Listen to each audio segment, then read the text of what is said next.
आज का जो टॉपिक है बहुत इंटरेस्टिंग है बिकॉज़ इस टॉपिक ने मेरे मेडिकल व्यू को चेंज कर दिया है। 8.5 साल का जो भी मैंने मेडिकल अभ्यास किया था उसमें मुझे ये बताया गया है कि इंसान का दिल हार्ट जब तक चलता है तब तक इंसान जिंदा रहता है, और इसी बेसिस पे पूरा मेडिकल साइंस हमारा जीवित है। लेकिन जैसे जैसे मैं ये स्पिरिचुअल फील्ड में आया, मुझे पता चला, एक बहुत बड़ा रिसर्च हुआ ऑरा में, तब मुझे पता चला कि हमारे जितने भी सेल्स हैं, हर सेल्स के अंदर एक जीव होता है। मतलब हम अकेले नहीं हैं, हमारे अंदर 63 ट्रिलियन सेल्स है, और वो हर सेल के अंदर उतनी ही क्षमता होती है, उतना ही जीवन की शक्तियाँ होती हैं, इतनी ही मेमोरियाँ होती हैं। तो अगर हम हर एक सेल्स को, जिसको हम कहते हैं माइक्रो से मैक्रो, माइक्रो मतलब सबसे स्मॉल, मेडिकल साइंस के हिसाब से माइक्रो का मतलब होता है atom, molecule, neutron, proton, electron. लेकिन स्पिरिचुअल साइंस के हिसाब से माइक्रो का मतलब है थॉट, माइक्रो का मतलब है इमोशंस। तो अगर हमारे हर थॉट्स को, हर इमोशंस को हम बहुत सकारात्मक रूप में अपने शरीर में रहने देते हैं तो वो नव निर्माण होता है, वो रीजनरेशन होता है, वो सेल वापस जीवित हो जाता है। जैसे गर्मियों में पेड़ पौधे सूख जाते हैं, लेकिन थोड़ा भी आपने उनको पानी दिया तो तुरंत उनका नव निर्माण हो जाता है, फिर से वो रीजनरेट होते हैं। तो इसी तरह से हमारे अंदर भी इतनी क्षमता है कि हमारी फिजियोलॉजी कभी भी चेंज हो सकती है, और वो चेंज करने वाला कौन है? That is our own psychology. तो साइकोलॉजी के रिसर्च के हिसाब से बहुत सारी मानसिक बीमारियां हैं इस दुनिया में, लेकिन सबसे मेन 3 बीमारियां हैं जो एक आम इंसान को तकलीफ़ देती है। पहला है डर, फियर की बीमारी है। सेकंड डिप्रेशन है, और थर्ड एंजाइटी है। हमें पास्ट का फियर होता है, फ्यूचर की एंजाइटी होती है, और हमें प्रेजेंट का डिप्रेशन होता है। इस 3 बीमारियों को अगर हमने ओवरटेक कर लिया अपने आप से, तो मुझे लगता है हमारा हर सेल वापस नव निर्माण हो सकता है, वापस जीवित हो सकता है। और उसके लिए क्या ज़रूरत है? या तो हम अल्फ़ा लेवल के मेडिटेशंस करें, एफर्मेशंस दें, या तो हम थीटा लेवल के कुछ क्रियाएं करें जिसमें हम अपने आप की रिप्रोग्रामिंग करें, अपने आप की रिफ्रेमिंग करें, या तो हम डेल्टा लेवल की ऐसी हीलिंग करें जैसे करुणा हीलिंग है, जिससे हम अपने सोल को भी कमांड दे सकते हैं। और अगर हमारा कोई भी इंफॉर्मेशन सोल तक पहुंचता है, आत्मा तक पहुंचता है, तो सारे 63 ट्रिलियन सेल्स को वही इंफॉर्मेशन मिल सकता है। और ये सारी ताकत हम में है। पहले के ऋषि मुनि जो थे, जो जंगलों में भटकते थे, उनके पास ना तो कोई दवाइयाँ थी, ना कोई डॉक्टर थे, ना कोई इन्वेस्टिगेशन टूल्स थे, कुछ भी नहीं। डायबिटीज़, कैंसर, ब्लड प्रेशर, उन्हें कुछ भी पता नहीं था। उसके बावजूद भी वो 100 साल, 125 साल कैसे जीते थे? सिंपल है। उसका कारण क्या था? वो सोलर सिस्टम जो थी, उस सारी प्लानेटरी सिस्टम, यूनिवर्स की जो सिस्टम थी, उनके साथ वो अलाइन थे। मतलब उनकी जो ब्रेथ की रिदम थी, उनकी जो नाड़ियाँ थी, उस नाड़ियों को उन्होंने यूनिवर्स की कॉस्मिक ब्रेथ के साथ रखा था। तो जब ये कॉस्मिक ब्रेथ के साथ हमारी यूनियन होती है, तब हमारे पूरे सेल्स नव निर्माण होते हैं। आप जब भी चाहें अपने kidney, liver, spleen, stomach, pancreas, किसी भी सेल्स को कभी भी नव निर्माण कर सकते हैं, रीजनरेट कर सकते हैं। बिकॉज हमारे अंदर जो H2O है, ऑक्सीजन और हाइड्रोजन जो हम लेते हैं, वो जब भी हम इनहेल करते हैं और वो सारा H2O पूरे ब्लड में फैलता है, बॉडी में फैलता है, एक एक सेल्स के अंदर जाता है, उसी वक्त अगर आपने उनको सही इंफॉर्मेशन देना शुरू कर दिया तो हमारे सारे सेल्स को ये मैसेज मिल जाएगा कि यार मुझे अब वापस जीवित होना है, मुझे वापस फिर से खड़ा होना है, और जो सेल्स मर गए हैं वो डिटॉक्सिफिकेशन के लिए तैयार हो जाएंगे। तो वो कचरा निकल जाएगा यूरिन से, स्टूल से, मेंस्ट्रुअल साइकिल से या स्वेटिंग से, किसी भी तरह से वो बाहर निकल जाएगा, या कार्बन डाइऑक्साइड से, एक्सहेलेशन से निकल जाएगा। तो हमारा काम क्या है, हमें टाइम टाइम पे अपने बॉडी को कमांड देते रहना है, अपने माइंड को कमांड देते रहना है। और वो कौन कर सकता है? हम खुद कर सकते हैं। कुदरत ने हमारे अंदर जो 5 इंद्रियां दी हैं, 5 सेंसेशंस दिए हैं, उस सेंसेशन से आपको सेंसिटिव बनना पड़ेगा। हम नॉर्मली बाहर के लोगों से बहुत सेंसिटाइज्ड है, इसने मुझे तकलीफ दी, इसने मुझे दुख दिया, इसने मुझे हर्ट किया, तो कहीं ना कहीं हमारी जो सेंसिटाइजेशन है वो अपने से डिटैच्ड हो गई है। जैसे बच्चा जब जन्म लेता है, बॉर्न होता है, तो वो अपने आप से सेंसिटाइज्ड है।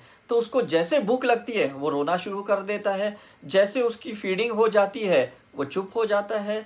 मतलब उसे दुनिया से किसी से कोई लेना देना नहीं है। उसकी 5 इंद्रियां, सब 5 सेंसेशन 101% उसी के साथ काम करते हैं, और इसी के चक्कर में उसकी ग्रोथ बहुत फास्ट होती है। उसके बॉडी के सेल्स बहुत फटाफट रीजनरेट होते हैं, और उसकी height, body weight, hormonal activity सब कुछ फटाफट रीजनरेट होता है। लेकिन जैसे जैसे वो बड़ा होता है हम उससे लॉजिकली उससे डिस्कनेक्ट कर देते हैं, तो धीरे धीरे उसकी ग्रोथ रिस्ट्रिक्शंस होती है।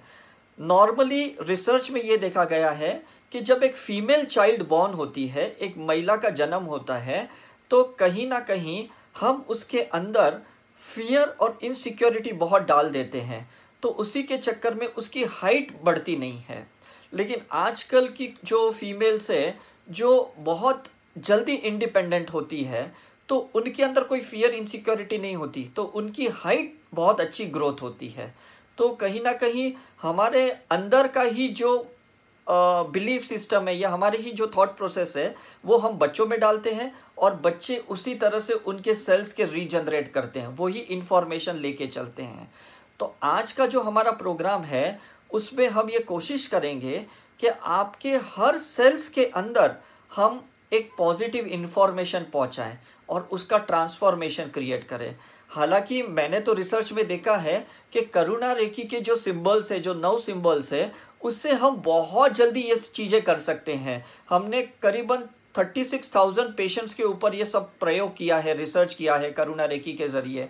तो उसमें देखा है कि इंसान अगर 21 दिन से 3 महीने तक अपने ऊपर करुणा रेखी का इस्तेमाल करता है और उसके साथ अगर वो साइकिक सर्जरी को जोड़ देता है, तो बहुत फटाफट उसके सेल्स रीजनरेट होते हैं, और उसके सेल्स के अंदर वही वोल्टेज की एनर्जी क्रिएट होती है जो बॉडी की कंडक्शंस के लिए नेसेसरी है। तो बहुत अच्छा है हमारे लिए कि टाइम टाइम पे अनवांटेड थॉट्स और इमोशंस को डिलीट करें, टाइम टाइम पे अनवांटेड इमेजेस को, जो छवियां हमने लोगों की भर के रखी है कि ये इंसान तो ऐसा ही है, ये तो वैसा ही रहने वाला है, ये तो कभी बदलने नहीं वाला है, तो जो भी हमने लोगों की छवियां बना के रखी है और उनके जो हमने जजमेंट्स किए हैं, मैं चाहता हूं कि आप उन जजमेंट्स को डिसॉल्व करो, उस छवियों को डिसॉल्व करो, क्योंकि सामने वाला इंसान तो कभी शायद नहीं बदलेगा, लेकिन आपके बॉडी के सेल्स रोज उस नकारात्मक फीलिंग्स के साथ, इमेजेस के साथ मर रहे हैं। तो आपके रोज कितने सेल्स अनवांटेडली डेड हो रहे हैं, क्योंकि उन्हें पॉजिटिव इंफॉर्मेशंस कम मिलती है और नेगेटिव इंफॉर्मेशंस ज़्यादा मिलती है। कैलिफोर्निया की साइकोलॉजी इंस्टीट्यूशन ने यही रिसर्च किया है कि एक दिन में 60,000 थॉट्स आते हैं और 90% नकारात्मक थॉट्स होते हैं। मतलब 54,000 हमारे अंदर अचेतन मन से पूरे शरीर में ये सारे नकारात्मक विचार जाते हैं। तो वो जाते कहाँ हैं? हमारे सेल्स के अंदर, हमारे न्यूक्लियस के अंदर, हमारे डीएनए के अंदर, और वही चीज़ें हमारे बॉडी में एज अ पैरामीटर बाहर आते हैं। किसी को डायबिटीज़, किसी को ब्लड प्रेशर, किसी को कैंसर, किसी को कोलेस्ट्रॉल लेवल बढ़ जाता है, किसी का क्रिएटिनिन लेवल बढ़ जाता है। तो हम उसी की ट्रीटमेंट में लगे रहते हैं कि कौन सी दवाई लूँ ताकि मेरे पैरामीटर्स नॉर्मल हो। मैं डायलिसिस करवाऊँ या अस्टेलिन के पंप लूँ या इंसुलिन के इंजेक्शन्स लूँ या केमोथेरेपी लूँ। मतलब हम उस पैरामीटर को, उस केमिकल, उस रसायन को ठीक करने में लगे हुए हैं, लेकिन हम भूल गए हैं कि ये जो भी इम्बैलेंसेस क्रिएट हुए हैं ये हमने क्रिएट किए हैं। बाहर से किसी ने हमारे अंदर क्रिएट नहीं की, हमने ही उसको टॉर्चर करते हुए, सेल्स को टॉर्चर करते करते करते उसकी जो लाइफ थी उसको हमने कम कर दिया। मतलब पहले इंसान जो 90 साल तक भी हेल्दी रहता था, आज 35-40 की एज में उसको हार्ट अटैक होता है, या आज जुविनल डायबिटीज़ होता है। बच्चा बॉर्न होता है डायबिटीज़ के साथ, बच्चा बॉर्न होता है अस्थमा के साथ, बच्चा बॉर्न होता है जॉन्डिस के साथ। ये क्यों होता है? क्योंकि हमारे अंदर डीएनए बहुत वीक हो गया है।